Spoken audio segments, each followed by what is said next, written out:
Harvest kami ngayon ng bangus.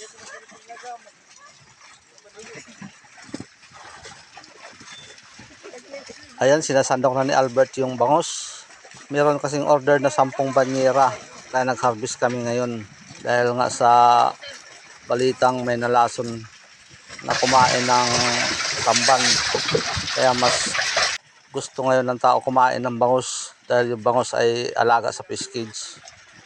Dagdagan pa na bukas ay release ng tupad dito mga kapisda. Kaya maraming pera daw yung tao. Kaya yung aming mga komersyante ay nagpa-harvest sa amin. Dahil mabinta daw ang bangus pag ganitong panahon na walang tamban at saka release ng tupad. Malalaki na rin yung bangus namin mga kapisda. Meron ng 3/4 saka meron ng kalahating kilo. Meron na rin 3 sa 1 kilo. Ang hinaharvest namin ngayon ay mula sa kabilang lambat na pinatawid ko lang sa kabilang lambat. Ganyan kasi ang paraan ko kung nagpa-partial harvest kami mga kapisda. Para hindi ma-istorbo yung karamihan ng isda, yung iba ay pinapatawid ko sa bakanting lambat. Ito ang paraan na ginagawa ko mga kapisda. Kung gusto kong hatiin yung laman ng isang fish pin, ano, nakikita nyo may butas. So, dinudugtong ko yung 2 lambat. Kung hindi naman umabot, gumagamit ako ng kapirasong lambat para maidugtong ko yung 2 lambat na pang fish pin. Kagabi malaki yung dagat kaya meron ng nakatawid dito sa kabilang fish pin. Hinahayaan ko lang kung gabi. Kasi hindi naman kailangang bantayan. Lalo na kung gabi. Kusang tumatawid na lang yung bangus. Kaya meron ng nakatawid ngayon dito. So, hahagisan natin para malaman natin kung gaano karami. Ganyan ang ginagawa ko tuwing nagpa-partial harvest ako. Para hindi maistorbo yung iba. Kasi kung hahatiin ko yung lambat, tumatalon yung bangus, nabubugbog. Kaya ganyan ginagawa ko, hinahati ko. Ito, tingnan natin mga kapisda. Hagisan natin ng feeds. Ayan, meron ng nakatawid. Marami din. Yung kabila, meron pa namang gumagalaw-galaw doon. Ibig sabihin, hindi lahat nakatawid. Kasi hindi naman lahat yan nakakatawid. Meron talagang natitira. Kaya kailangan ko ng isara yung butas na ginawa ko. Para hindi lahat makatawid. Dahil mamaya malaki yung dagat. Baka yung iba makatawid ulit.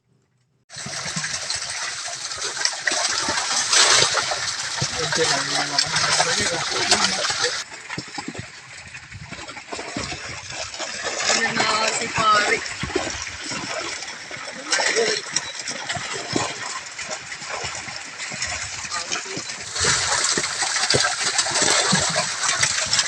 Di man ka dito.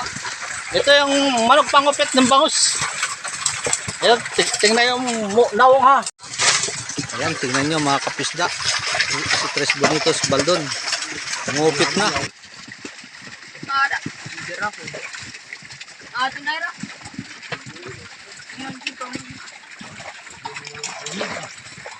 Lamig. Butang. Oray na.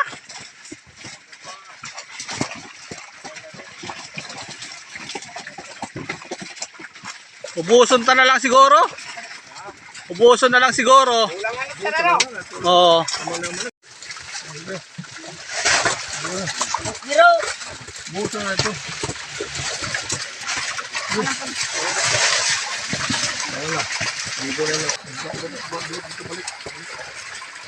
Yo. Oras na ng pangain kaya hindi nawawala yung kinilaw na bangus. Madudugang pa ito.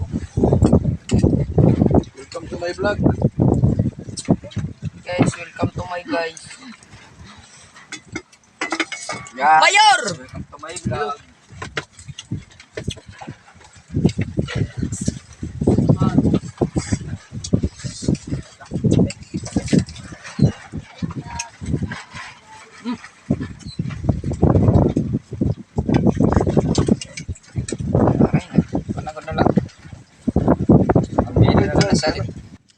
Si David ang nahuling kumain mga kapisda.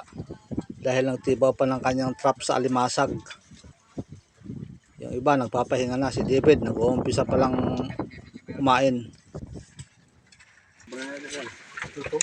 Hindi kita. Vlog nga nyo. Picture kag mayor. Oo. Ano?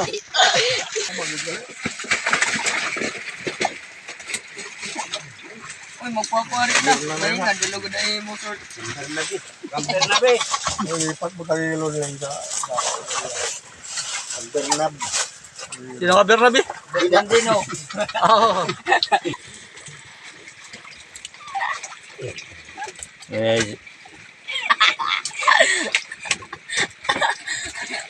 Video na ito. Video akin ni Lurop. Malurop.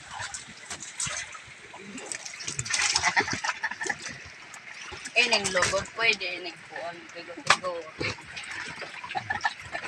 Ginta ko sa bubot. Pati yan ang kanyo. Ow! Pans. Pamban mo ni kanyo. Bernan. Bernan. Bernan.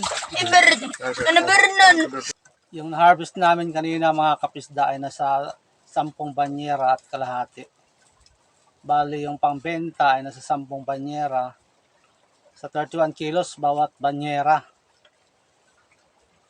Kaya nasa 310 kilos yun. Yung maliliit naman ay nasa kalahating banyera, siguro nasa 20 kilos. Yun ang hinati-hati namin ng mga labor namin para pang ulam. Kaya yung benta namin ay nasa 50,000 yung 10 banyera. Kasi 5,000 per banyera yung bentahan namin dito mga kapisda. So yun lang mga kapisda. Pinaalam ko lang sa inyo kung ilang banyera yung amin harvest at saka kung magkano kung maibenta. Sana huwag kayong magsawang manood sa mga ina-upload namin video at saka huwag din kalimutan mag-likes, mag-comments at mag-subscribe na rin sa aming channel.